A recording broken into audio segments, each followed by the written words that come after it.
I'm getting ready for work and I am excited to see if this truly will transform my hair in that 1 minute process. This is what I'm working with right now, and I do want to have it look a little more polished and just smooth and frizz free. So let's check it out.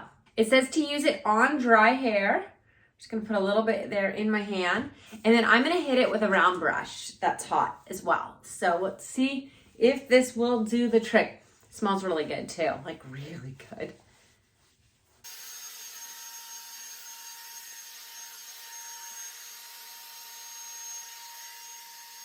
It says it's heat activated, so I'm actually throwing my straightener through it as well, just to see what the results are. And done. Okay, so as I was doing this, I was a bit skeptical, I will admit it. I was like, I don't know, is this thing really gonna live up to the hype? It did. I love it. Look how shiny and smooth and just better my hair looks. So definitely gonna say this product's awesome.